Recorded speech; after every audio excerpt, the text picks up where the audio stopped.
Hi everyone, Catherine here from Inky Finger Cat.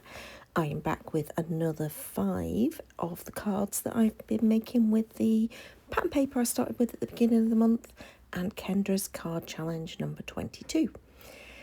So for those who haven't checked it out, there was a video on the first of the month. I've probably popped it into the Kendra's card making challenges playlist from memory, and I made the first 5 cards and did all of the cutting and the organising of the templates, etc. In that video, so it's a much longer video. This I'm going to make cards numbers 6, 7, 8, 9 and 10. So, starting with card 6, you'll have seen a picture of it close up at the beginning. And basically, it doesn't quite go to plan on this one. I didn't quite manage to align them straight with gaps as there should have been, so I end up just trimming it down and adding another layer in instead. Sometimes things just don't quite go to plan, do they? But never mind. I also ended up adding an extra strip across because it just didn't quite look right as it was. So the join that's sort of like on an angle across the middle between the two pattern papers, it didn't feel right to me. So I did end up adding an extra strip on that bit too. So the papers that I'm using for this particular set, in case you haven't seen that other video, are some otter based ones that I got from my lovely friend Trisha as a gift when I'd put in a Stampin' Up! Order. She sent me some extra papers, which is very kind of her. I will admit these are not papers I would have chosen for myself, but I really, really do love them. They're so cute. Those otters are just adorable. So when I had done all of my cutter parts, I then pop them into the envelopes for each card, etc., do all the cardstock, and then I wait until I'm ready to make them up, basically.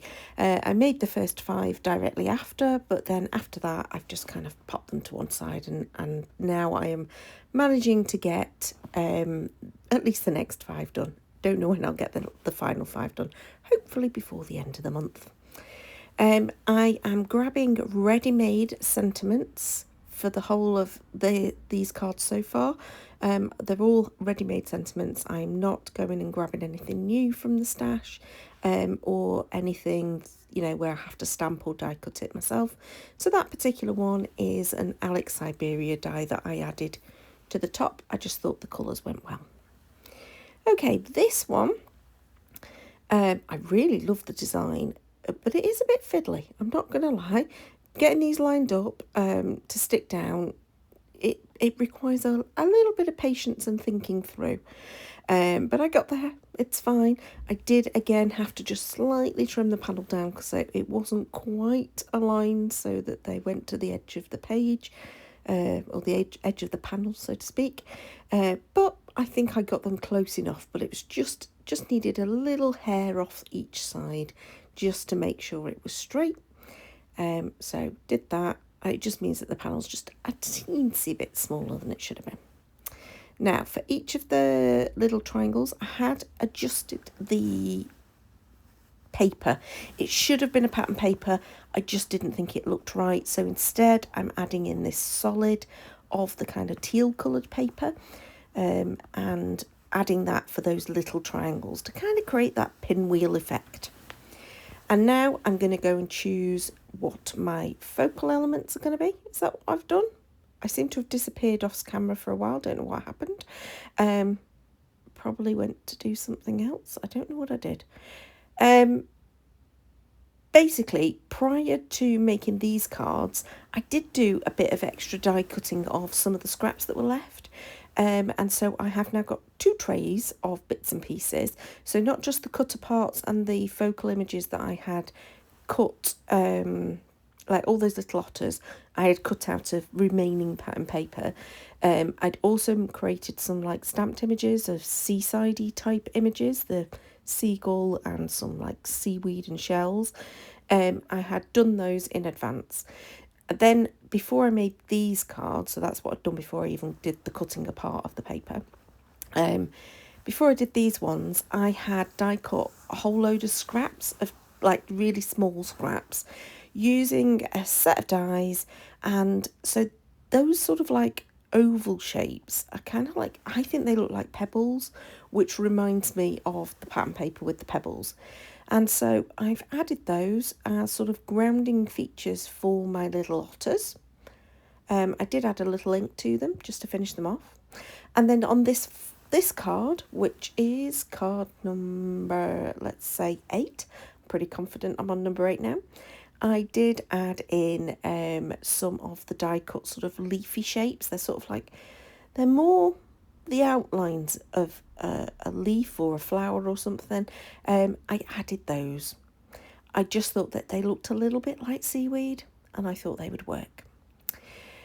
I will say I'm not keen on these designs where it requires lots of lining up. It's very frustrating to make sure that they're all aligned and stuff.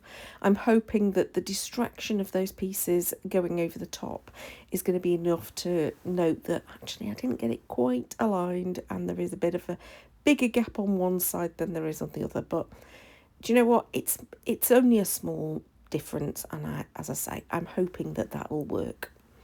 In distracting that people are only going to really look at the focal feature.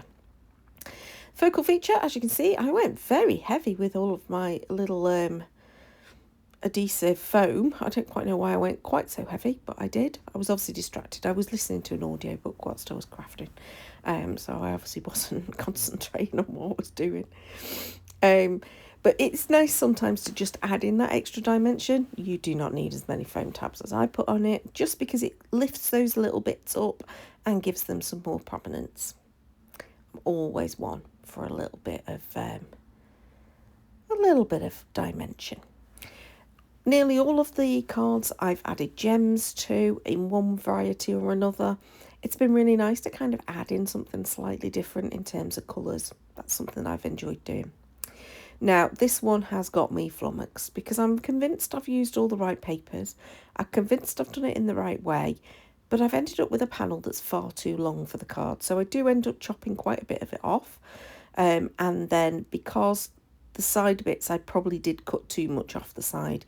It is a much smaller panel in terms of width than it was meant to be. So this one's got me a bit flummoxed. I think I will have to try this one again at some point to try and work out how it was meant to work. I do love the final effect though. I think it looks cool. I am using red line tape there just to make sure that I am adhering all of those pieces together and that they are secure. And then I'm adding that final piece of the pattern paper there. So on the sketch, it does not have a gap between them, but I thought that that looked better than having the side panel off to the sort of with more of a gap on the left or on the right. And what I've done is I've just added to it with a piece of the adhesive sparkly glitter paper in the silver, and that's just filled in the gap between the two. So I think that was a good adjustment to how it's worked out, because I just could not get that panel with the stripes just doesn't seem to have worked. Okay, I am using some of these little die cut leaves. I do stick the wrong one down first, and I do have to just kind of fiddle around and take it off because I want them kind of to alternate in the two different green colours. And then they've got like a die cut out centre bit of one of the leaves. So I'm just going to paper piece that in with the grey versions of those leaves. Takes me a little while of fiddling to do it, but I managed to find them all. And there we go. I'm going to use my Wink of Stella just to add a little bit of shine to those. But obviously you've got also the shine of the silver strip that I've added down the middle. I'm just adding my sentiment. Again, I am picking from sentiments that were already made. I'm not trying to make anything new here. And this is where I've just added in the Wink of Stella. I'm just trying to make them simple, easy to make cards. Final one for today, this 5th one, and I thought it made a perfect new baby card. And I'm actually going to send this card almost immediately. I'm going to send it off to my niece who had her son last month, and I've just not got around to sending a card yet because it's been a crazy few weeks. So yeah, my latest great nephew, little Albie, was born in July, and yeah, I think this is the perfect card to send to his mummy. I think, you know, a little otter being cuddled by its mum, I think it's a perfect one. So I'm going to turn it into a little congratulations card, and then I have kept it fairly simple. I've added those two die cuts, kind of swirly things that, again, reminiscent of the ripples on the water, which is in the background. I just think that that's a nice little touch. Final touches are obviously adding the sentiment. I do take a little while choosing the sentiment. I went in with the congratulations quite quickly, but then I did go and have a look and see if I could find another one that might be more baby specific, but I hadn't got one in the right colour that I thought would work. So you will see me in a minute fiddling around. I did put some extra layers of scrap cardstock underneath the sentiment, because there should have been on this one. You can probably see on the top left hand side of the sketches another bit going down towards the bottom.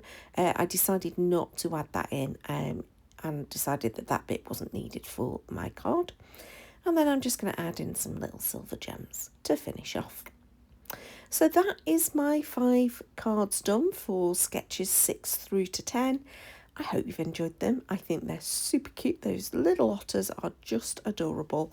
And I love how the papers have come together. Some of these sketches, not my favourite. Like that one, I really did not enjoy working with. And as much as I don't like the fact that it was so fiddly, I think that, which card is it? This one. This is the one that's probably my favourite. Or maybe the one that I've done for my niece. I think actually that might be my favourite. I don't know. Both of them are really cute. I wish I could work out how that stripy panel was meant to work, though. It just doesn't seem to add up to me in terms of the size of the papers. Okay, please do leave me a comment below if you've enjoyed it. I'd love to know which your favourite was. Yeah, maybe it's this one or the stripy one. One of those two is my favourites. Please subscribe, of course, to see future videos, but otherwise, thank you so much for watching. Till next time, bye-bye.